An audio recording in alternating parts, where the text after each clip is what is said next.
Tyre size upgrade ചെയ്തുകൊണ്ടാവാം, അത്ര perfect ആണെന്ന് എനിക്ക് തോന്നുന്നില്ല. അങ്ങനെ വരുമ്പോൾ ഈ ഹാലജൻ്റെതായ ഒരു ചെറിയ പ്രശ്നമുണ്ട്. ഇതിൻ്റെ ഒരു ഹൈവേസിലൊക്കെ പോകുന്ന സമയത്ത് നല്ല ഒരു 100 അതിന് മുകളിലൊക്കെ എബോവൊക്കെ പോയി കഴിയുമ്പോൾ ജെർക്കിംഗ് ഉണ്ട്. കംപ്ലൈൻറ്റ് വന്നിട്ടുള്ളത് നമ്മുടെ സ്റ്റിയറിംഗ് റോഡിൻ്റെ സ്റ്റിയറിംഗ് കോളം എന്ന് പറഞ്ഞ സാധനം. Welcome back to our channel. It's me Arun. Maruti സുസുക്കിയുടെ ഇഗ്നീസ് ആണ് നമ്മളിന്ന് കൊണ്ടുവന്നിരിക്കുന്ന ഒരു യൂസർ റിവ്യൂ ആണ്.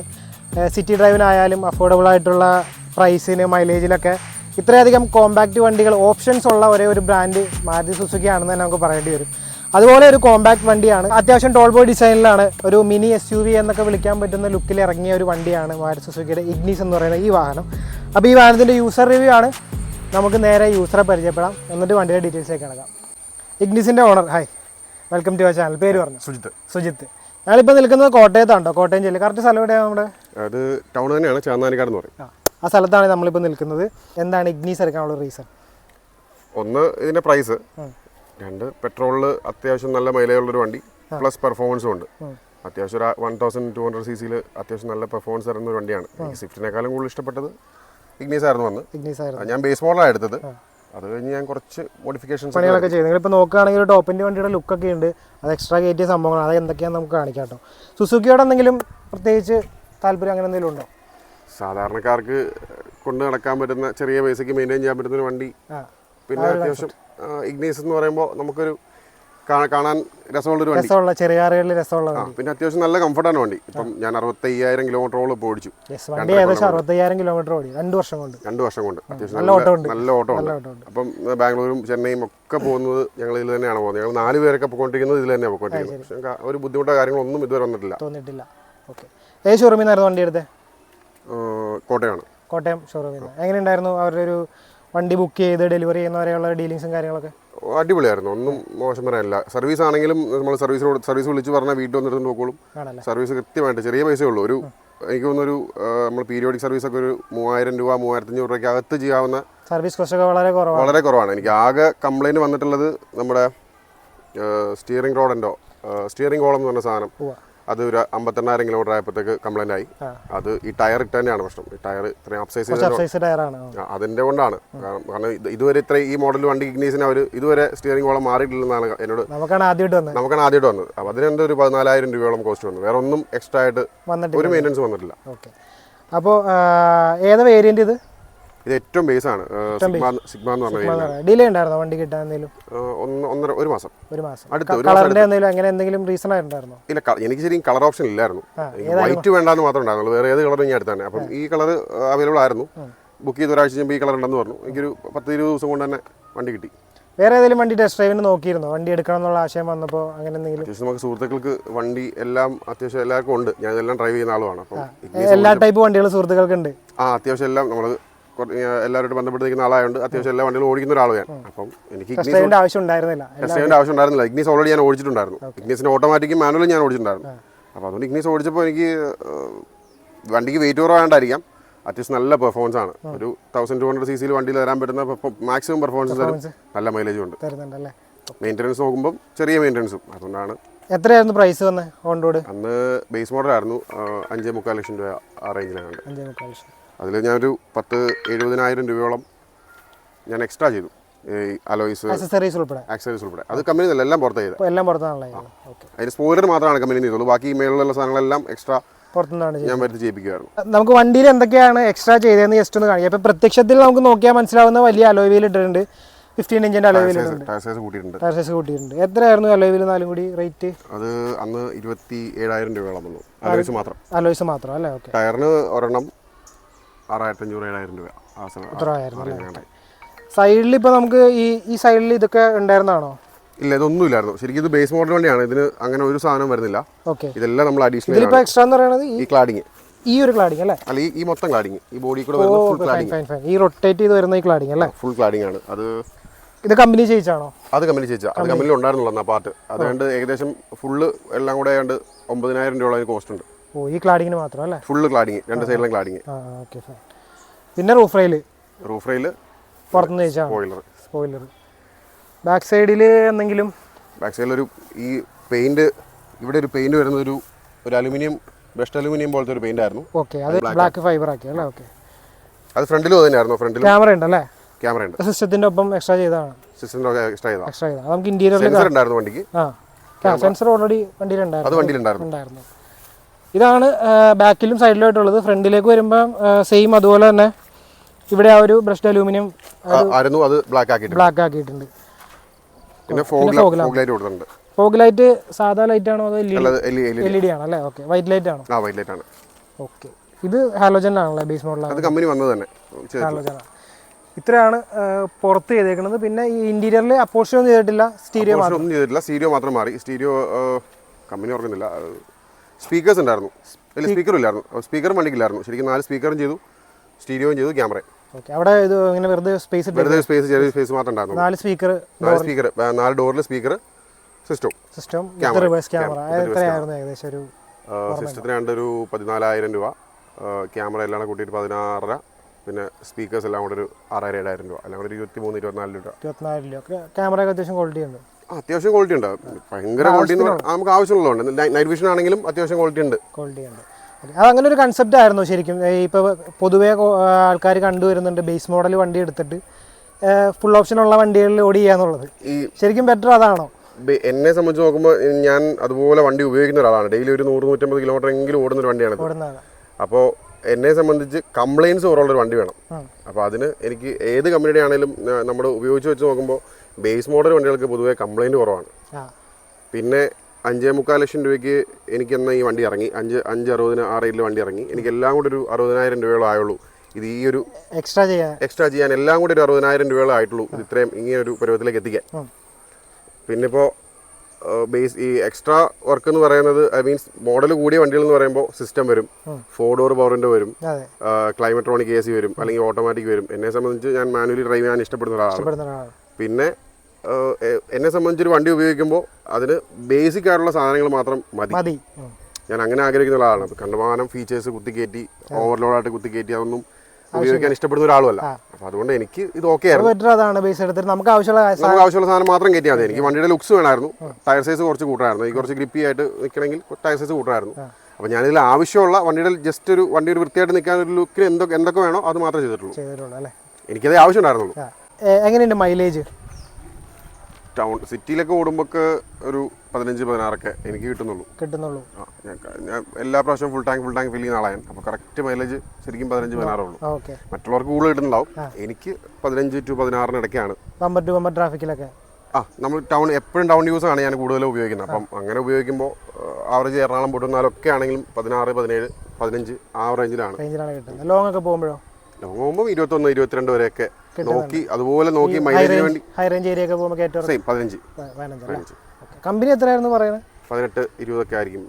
ആ റേഞ്ചിലേ പറയുന്നുള്ളൂ. അത് ഈ സ്വിഫ്റ്റും ഇതും ഇഗ്നീസും എല്ലാം സെയിം ആണല്ലോ. എഞ്ചിനൊന്നും 1.2 സെയിം എഞ്ചിനാണ് ഒന്നും വരുന്നത്. ഒന്നും വേറൊന്നും വ്യത്യാസമില്ല.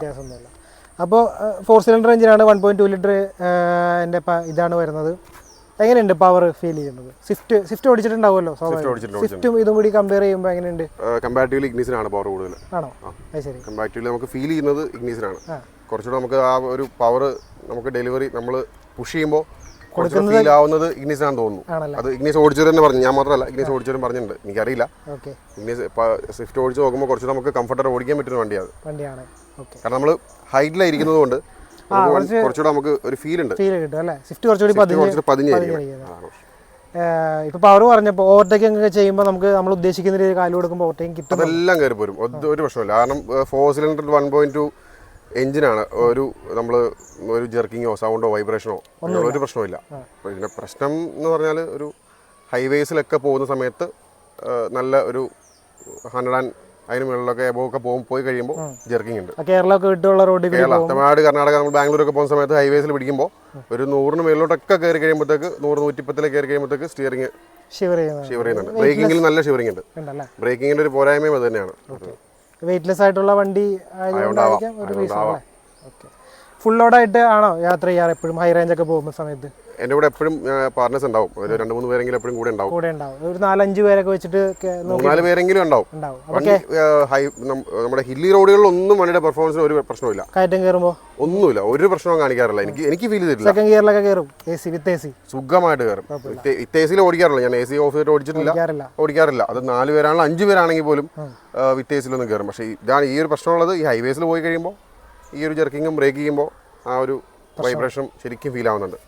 അത് ഞാൻ ടയർ സൈസ് കൂട്ടിയോണ്ടാണോ ഇനി വണ്ടിക്ക് എന്തെങ്കിലും കംപ്ലൈന്റ് ഉള്ളതുകൊണ്ടാണോ അതറിയില്ല. കമ്പനി വരുന്ന ടയറിൽ നിന്ന് മാറ്റുമ്പോൾ എന്തെങ്കിലും വ്യത്യാസങ്ങൾ വരാൻ സാധ്യതയുണ്ട്. ഉണ്ട്, പക്ഷേ ശരിക്കും കമ്പനി ടയറിൽ 120 ഒന്നും ഓടിക്കാൻ പറ്റില്ല. ടയർ സൈസ് വളരെ കുറവാണ്, നമുക്ക് കോൺഫിഡൻസ് ഇല്ല. ഇതാ കോൺഫിഡൻസ് ഉണ്ട്, പക്ഷേ ഈ വൈബ്രേഷൻ ഹൈവേസിലുണ്ട്. ഓക്കെ, ഇതെടുത്തപ്പോൾ ഉള്ള ഏറ്റവും ഫേവറേറ്റ് ആയിട്ടുള്ള, ഇപ്പോൾ ഇത്രയും നാൾ ഓടിച്ചല്ലോ, ഏറ്റവും ഫേവറേറ്റ് ആയിട്ടുള്ള കാര്യം എന്തായിരിക്കും വണ്ടിയിൽ?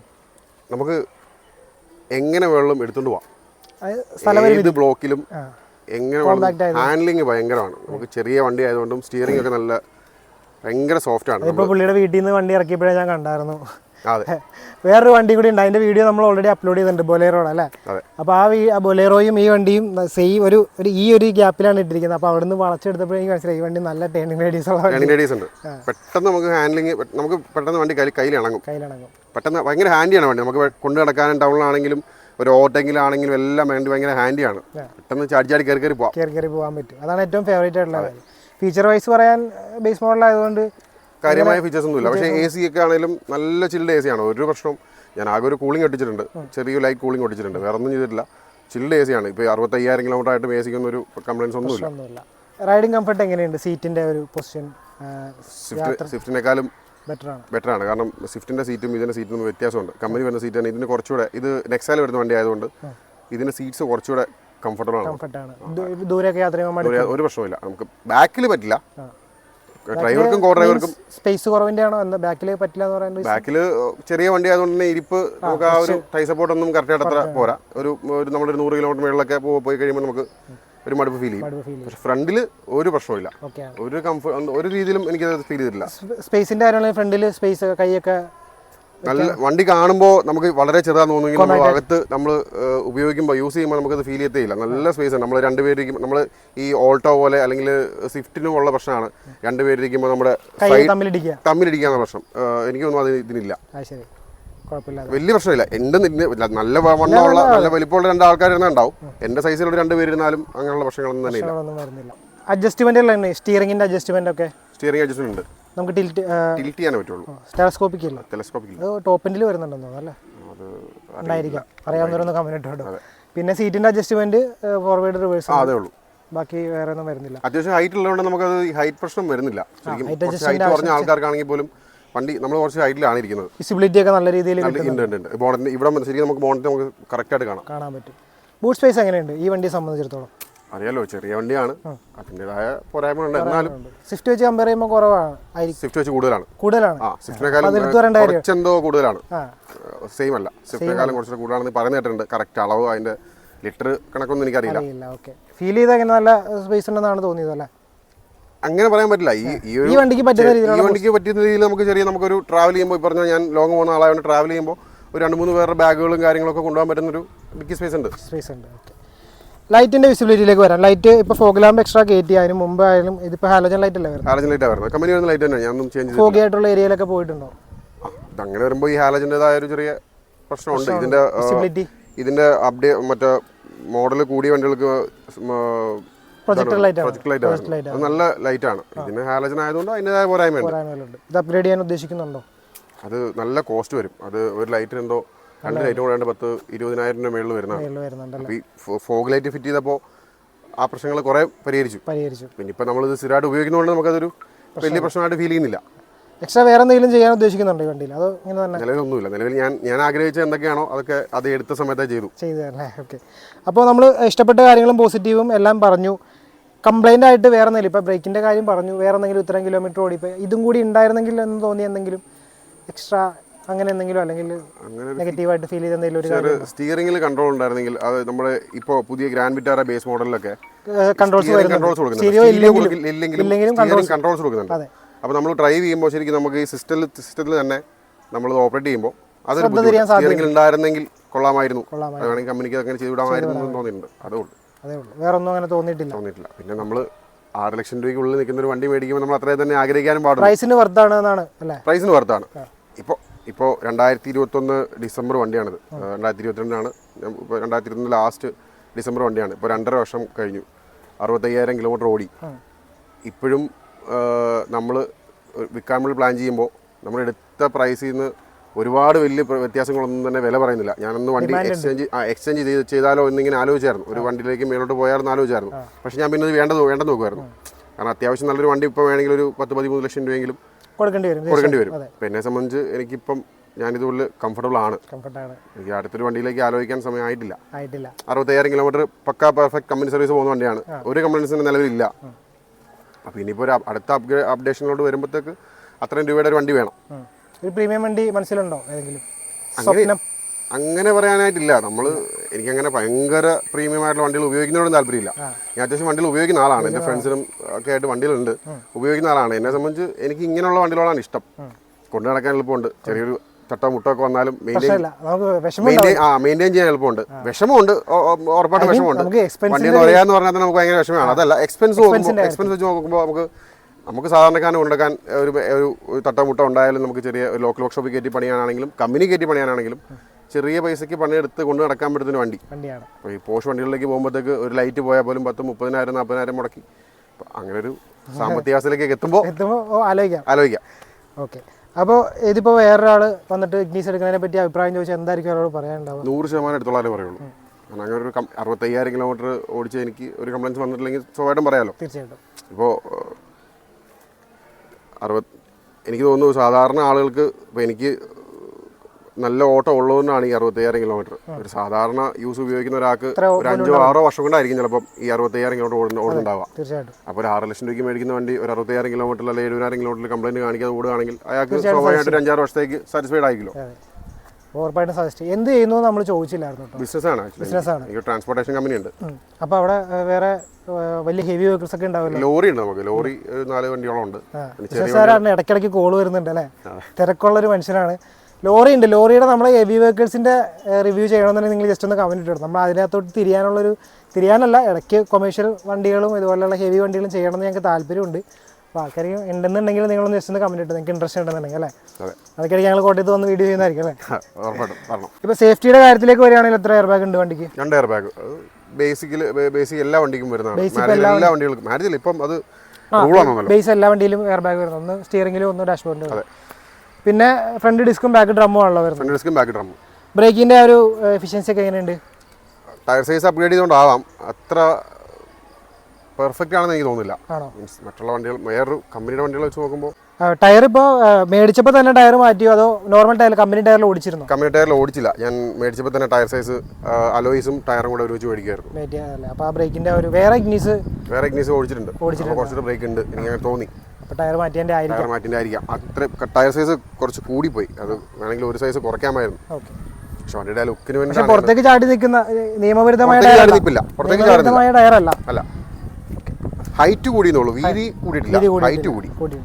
അപ്പോൾ ഗൈസ്, നിങ്ങൾക്ക് ആർക്കെങ്കിലും ഇതുപോലെ നിങ്ങളുടെ വാഹനത്തിൻ്റെ എക്സ്പീരിയൻസ് ഷെയർ ചെയ്യണമെന്നുണ്ടെങ്കിൽ ഈ കാണുന്ന നമ്പറിലേക്ക് വിളിക്കാം. പുതിയ വണ്ടി തന്നെ ആവണമെന്നില്ല, പഴയ വണ്ടി ആയാലും നിങ്ങളുടെ പ്രിയപ്പെട്ട വാഹനമായിരിക്കുമല്ലോ. അപ്പോൾ നിങ്ങളുടെ വണ്ടിയെപ്പറ്റി നിങ്ങൾക്ക് എക്സ്പീരിയൻസ് ഇതുപോലെ യൂട്യൂബ് ചാനലിൽ കൂടി ഷെയർ ചെയ്യാൻ താല്പര്യമുണ്ടെങ്കിൽ ഉറപ്പായിട്ടും നമ്മളെ വിളിക്കാം.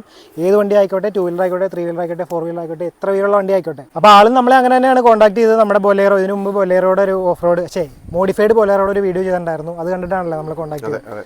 അതിൻ്റെ റീസൺ എന്ന് പറയുന്നത് ആൾക്ക് വേറൊരു മോഡിഫൈഡ് ബൊലേറോ ഉണ്ട്. മോഡിഫൈഡ് എന്ന് പറഞ്ഞാൽ അത്യാവശ്യം ഓഫ് റോഡ് പർപ്പസിന് പോകുന്ന ഒരു ബൊലേറോ ഉണ്ട്. അതിൻ്റെ വീഡിയോ ഞാൻ നേരത്തെ പറഞ്ഞ പോലെ തന്നെ അപ്ലോഡ് ചെയ്തിട്ടുണ്ട്. അതിൻ്റെ ലിങ്ക് ഞാൻ ഡിസ്ക്രിപ്ഷൻ ബോക്സിൽ ഇട്ടിട്ടുണ്ട്. അപ്പോൾ ഇത്രയൊക്കെയാണ് ഇഗ്നീസിനെ പറ്റി പറയാനുള്ളത് അല്ലേ? യെസ്. അപ്പോൾ താങ്ക് യു സോ മച്ച് ഇത്രയും ഡീറ്റെയിൽസ് പറഞ്ഞു തന്നതിന്. വീഡിയോ വൈൻഡപ്പ് ചെയ്താലോ നമുക്ക്? അപ്പോൾ നിങ്ങൾക്ക് എന്തെങ്കിലും ഇതിനെപ്പറ്റി വേറെ എന്തെങ്കിലും അഭിപ്രായം ഉണ്ടെങ്കിൽ കമൻറ്റ് ചെയ്യാം കേട്ടോ. എല്ലാവർക്കും ഒരേപോലെ ആയിരിക്കണമെന്നില്ലല്ലോ വണ്ടിയുടെ എക്സ്പീരിയൻസ്. ആയിരിക്കില്ല. ഓരോ ആളുകൾ ഡ്രൈവ് ചെയ്യുന്ന രീതി അനുസരിച്ച് എക്സ്പീരിയൻസും മാറും. അതെ. അപ്പോൾ നിങ്ങളുടെ എക്സ്പീരിയൻസ് നിങ്ങൾക്ക് കമൻറ്റ് ചെയ്യാം. വീഡിയോയുടെ പറ്റിയുള്ള അഭിപ്രായങ്ങൾ നിങ്ങൾക്ക് കമൻറ്റ് ചെയ്യാം. അപ്പോൾ വീഡിയോ വൈൻഡപ്പ് ചെയ്യാണ്. പുതിയൊരു വാഹന സംബന്ധമായിട്ടുള്ള വീഡിയോ ആയിട്ട് കാണുന്നവരെ ടാറ്റ കൊടുക്കും.